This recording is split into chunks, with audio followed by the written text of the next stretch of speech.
This podcast is part of the Day Space Podcast Network. The opinions expressed on this show are those individuals who say them and not of Day Space Studios or any of its affiliates. This is not your mom's podcast. This is pure random chaos. Welcome to the Greenie Podcast. What is up, everybody, and welcome to episode 122 of the Greenie Podcast, coming to you from the Southern Comfort Studios. This is a very special episode, guys, because this has been a long time coming. As you can see, we got video going, and if you haven't yet, it'll be up on a YouTube channel. I'll put all that in the description of the audio of this. But my guest this week, you guys know Seth, but you've heard about him on the show many a times. We've plugged him many a times, and he's finally here, Mr. Steve Jasper. What's going on, man? Not too much, dude. How you been? I've been good, man. Right on. So, any new music coming out, or are you just kind of laying low right now? There will be new music, absolutely. Outstanding. Yeah, Glad to hear that. I'm working with Bill Culver. You guys remember him? Yep. Mm-hmm. Jesse Young from The Code. Yep. Ex-bass player Code. Working with him, too. Okay. And for a drummer. Because drummers are a piece of shit. drummers are a hard thing to come by nowadays. From I see with your post, especially in Girard. Yeah. There's got to be somebody in the Erie County area. I mean, I know that you're in Girard, but the county's pretty big, so it's got a lot of people. I would expect that there'd be at least one drummer looking for something to do. But the problem is there's a lot of drummers, but they're already in 10 bands. Yeah. That kind of makes sense. Find one that can make time. It's a rough deal. Right. So, for those that don't know, Mr. Jasper here kind of started the whole podcast trending thing, like with myself and him and a few other people that we won't mention. For various. Great kid. Yeah. But anyway, we started Uncommon Minds in his studio there, and then we went our separate ways, and I did my thing, and he's been plugging away, and I've been telling him he should do a little bit of his own sometime. I don't know, man. It takes a certain kind of person to do this every week. I think you're doing good with it, Greenie. Thank you. Yeah, Thank you. I think he is too. The fact that you kept going and you're up to well over 100, episodes. That's rock and roll. Yep, and along with several different floating cast members such as Seth and Vinny and JJ and Tecmo Joe and various appearances on other podcasts like the McNasty Cast and Lame Before the Future and Character Crunch and all that crap on Dayspace. But yeah, we're plugged away on iTunes, SoundCloud, dayspace.com. I figured since I had to update my my computer situation, might as well try out the video end of it, and it seems to be working pretty well. Right. I mean, you're still rocking wave. Right. So, what music are we get? What kind of music is in your guys' playlist right now? You know what album fucking kicks ass, and I don't care what anybody says about it. The new Judas Priest record. The new Judas Priest record kicks fucking ass. I'll have to check that out. Yeah, I haven't checked that out yet. It's called Firepower, I believe. It is fucking metal, fucking rock and roll. Is it go back to the old days of Judas Priest, like the hard-hitting, fast-paced, in-your-face? Oh yeah, the fucking album's great. I'm telling you. If you like Judas Priest, the fucking album is great. Yeah, I was listening to some Judas Priest yesterday. I was out and about with the wife, and there was there was a song on the radio. I got rid of the Sirius XM and sticking with regular radio these days because Sirius XM is a fucking Jewish people and shit like that. So fuck them. How expensive is the subscription? It's not that expensive. It's a fact that you have to subscribe now to certain stations to get the content that they used to give out for free. Yeah, they had one punk rock station. Channel 38. Just one. Just Faction. one. It was called Faction. Yep. And Faction was fucking awesome. It had a lot of talk radio too that I didn't really care for so much, but the playlists and stuff like that they had for punk rock was spot on. It was really good. You know, it was a mix of old shit and new shit, and I enjoyed it. And then last summer they screwed over the station and put on, instead of them, they put on some freaking like 80s hair metal fucking station, which there's like 5 or 6 of those stations already. So once they got rid of Faction, I was like, you know what? I'm 86 in these motherfuckers. I'm done. I'm not paying my, I don't know, $5 a month or whatever it was. Some like $10 a month, but it wasn't worth it in the end if you didn't get the content you were looking for. You know what I mean? Yeah, it definitely. I mean, it's nice, but it's not worth the payment. Go ahead. I got it in the Jeep right now. We just got that Jeep, so we got a year free. But once it's done, I'm done. Yeah, I mean that's the way I started. I gave it a shot, and then I really enjoyed Faction.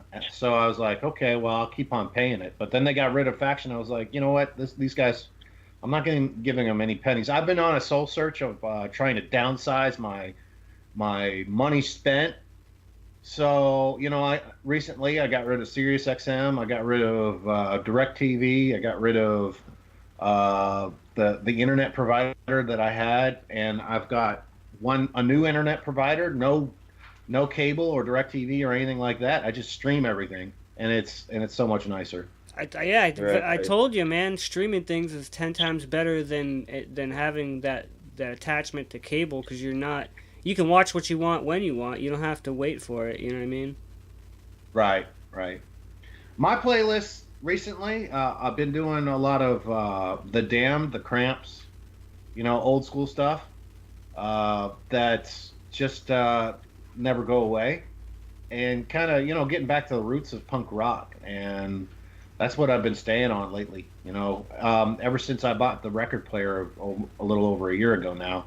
I've been on a search of the records that I purchase are the records that when they came out, when they were produced, and when they were pushed out to sell to the masses, it was on vinyl. That was the medium. I'm not really interested in buying new music on vinyl, so to speak. Only for the simple fact that it was made to be listened to digitally. You know what I mean? Everything was produced differently than it is now.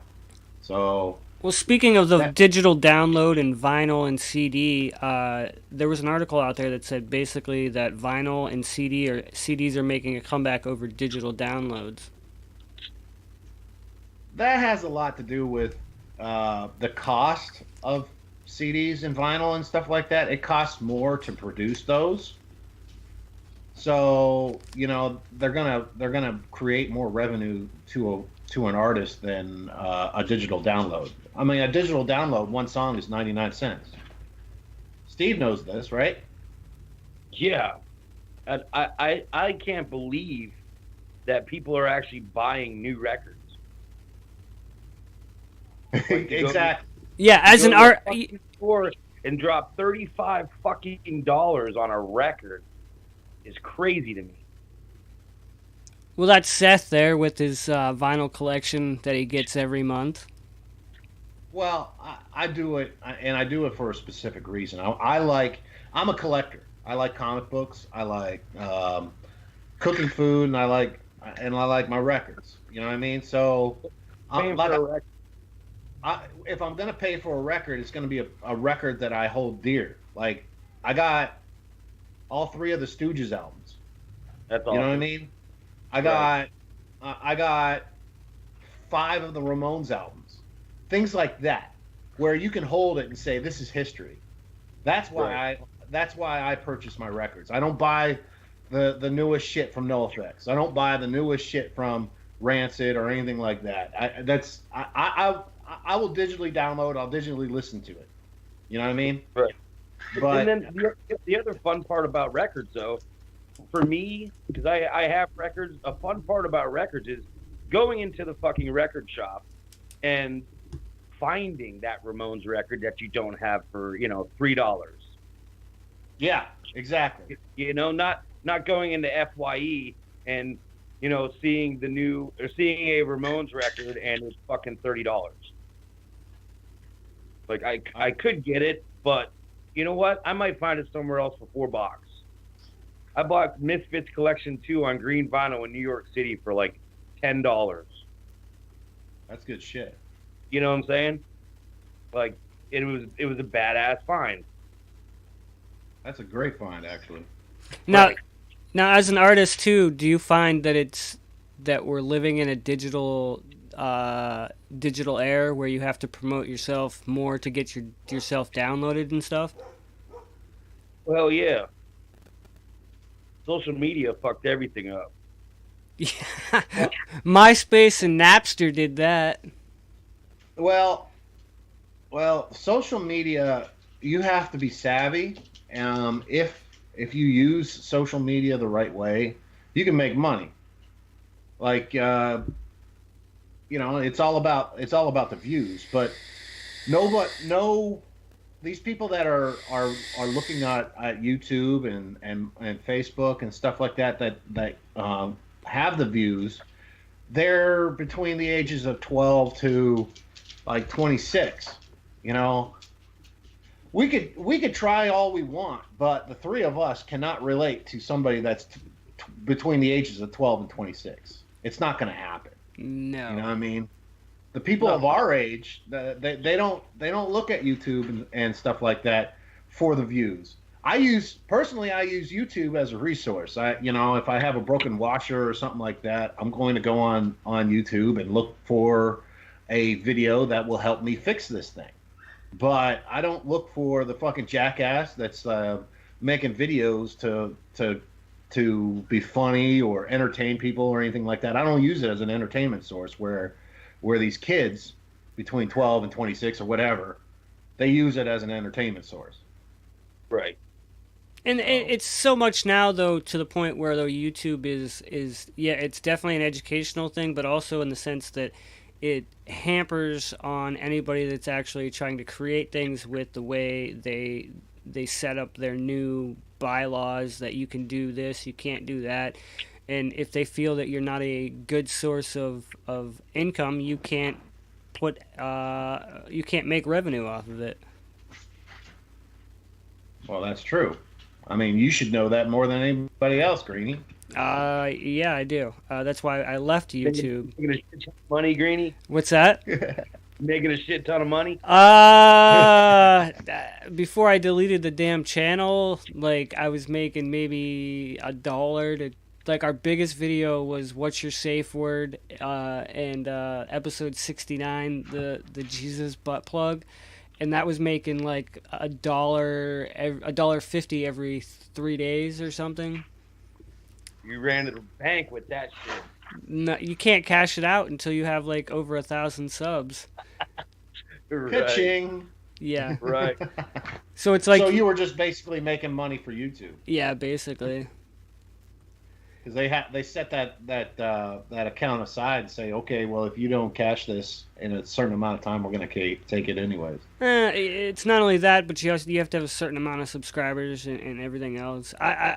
There are other ways to make money, and there's a big thing going on with Twitch right now, with like a lot of YouTubers moving to Twitch and playing video games, and other podcasts moving to Twitch, and we'll see how that goes. If it's a viable source, then maybe I was thinking maybe throw some episodes up on there and see what happens. I would assume that there's going to be some kind of competitor to YouTube, since YouTube wants to have their own standardized. Hey, let's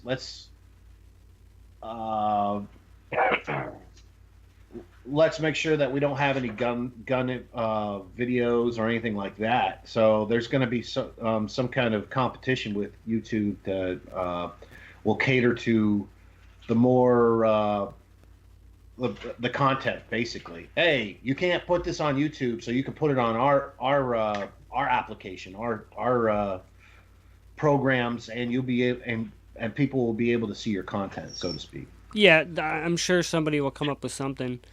Hey Seth, you know that video you sent me with Fat Mike? What is that about? Is there an announcement coming or something?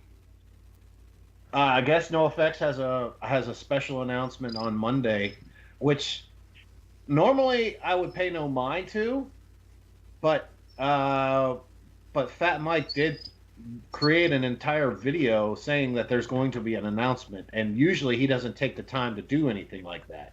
He just announces shit. It's not like, so it's got to be something special. Did you happen to see it, Steve? I didn't see that. No.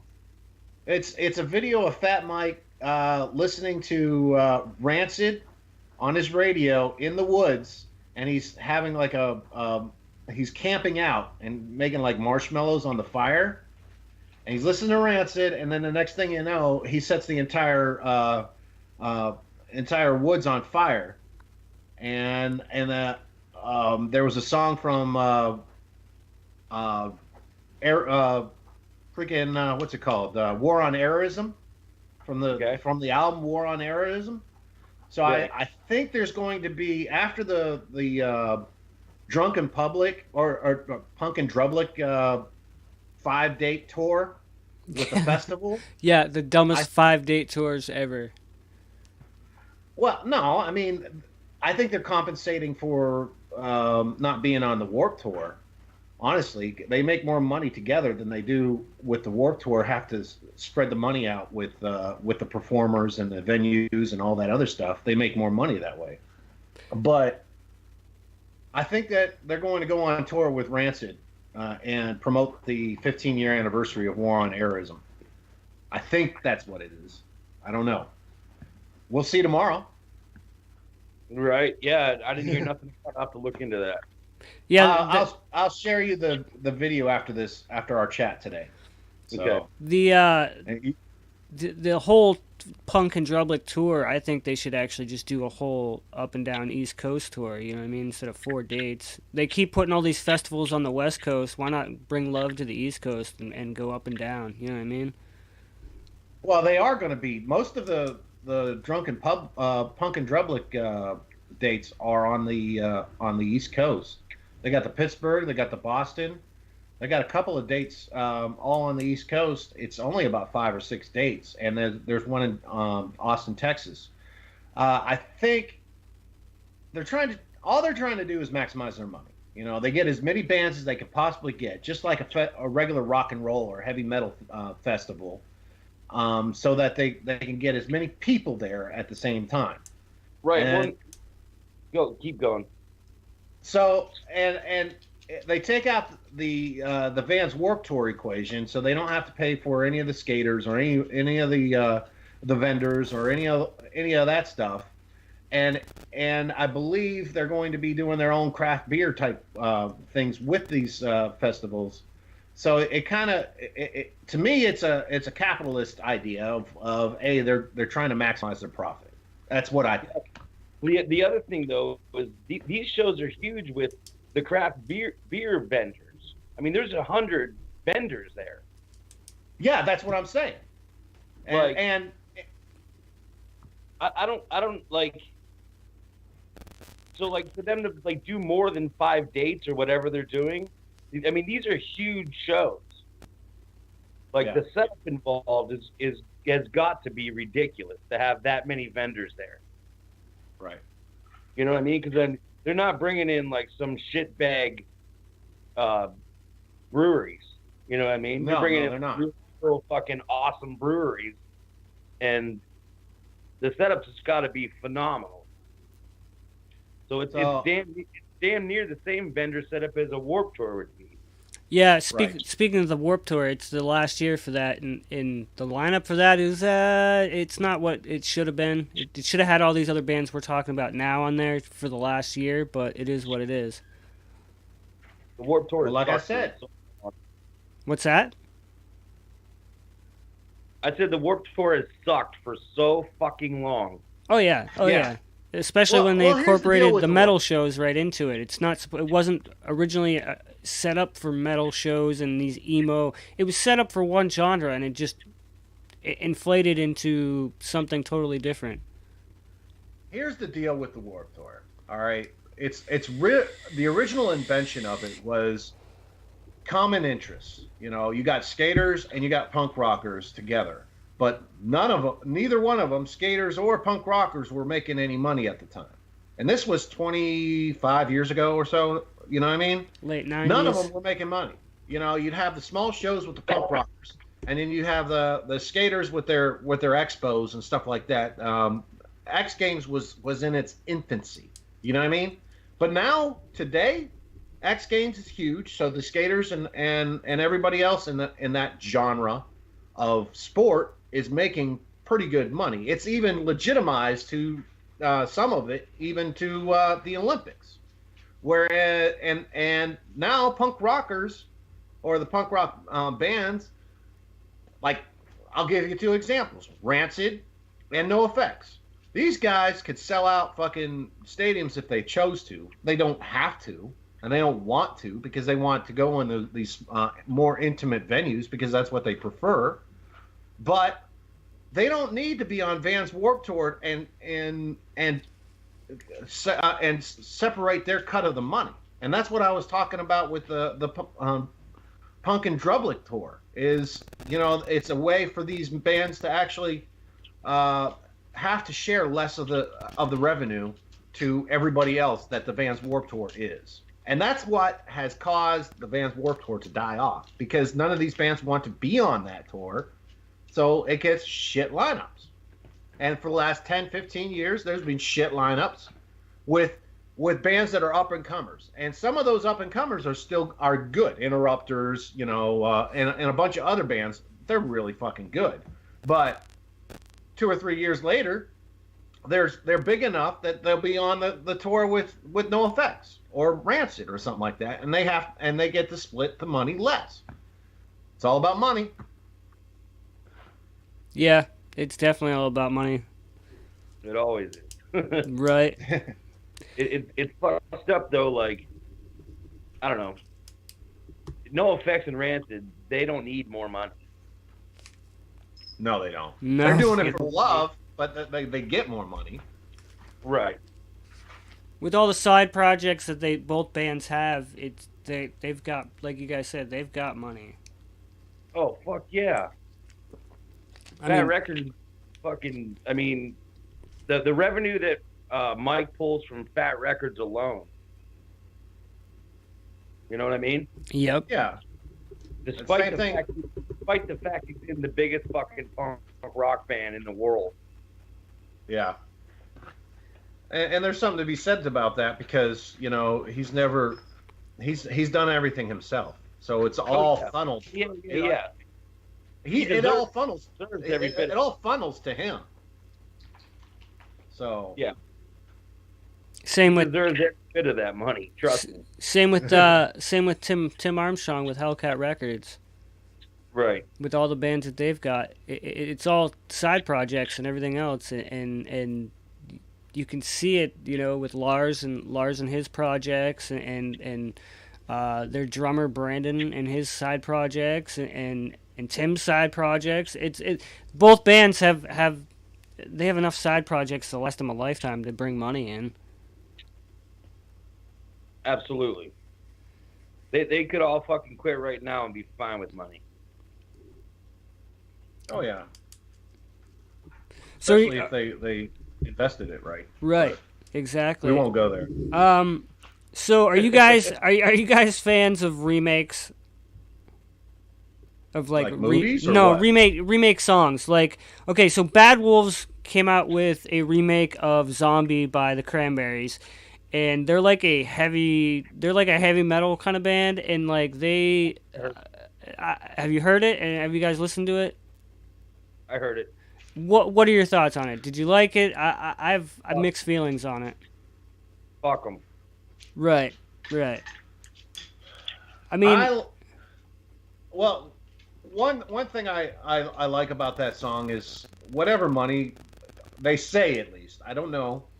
I don't know if it's a complete fact or anything, but whatever money that they make off that song, particularly that song, they're gonna give to what's her name's kids, Dolores's kids, which I'm cool with that. That's awesome. But you know, they're in the Five Finger Death Punch camp. Bad Wolves are. yeah. They're in the Five Finger Death Punch camp, which I consider Five Finger Death Punch as the worst cover band of all time. And we're not talking about remakes or anything like that. There's no reconceiving. You know, they might have tweaked a couple of lyrics here and there, but these guys are cover bands, and they're making money off of somebody else's. They're making a lot of money off of somebody else's fucking music. Hand over fucking fist. And they're really not that good fucking musicians. They got a couple of chords. They tweak it a little bit, but they sound overproduced. They sound like a metal version of fucking NSYNC and Backstreet Boys. And I like raw music. I'm like I said, I'm listening to the old shit to get back to the roots and stuff like that. I like the shit that sounds like when it comes out of the studio, it sounds like it is when it's on stage. Well, not fucking with 1,000 different little electronics to fix everything. With Five Finger Death Punch, my whole thing on Five Finger Death Punch is when they first came out, they were good. And they got a raw deal with their label or whatnot, but they've put out so many albums, they all sound the same. That's my biggest gripe. It all sounds the same. It sounds mashed up, and it sounds the same. I fucking hate that band. I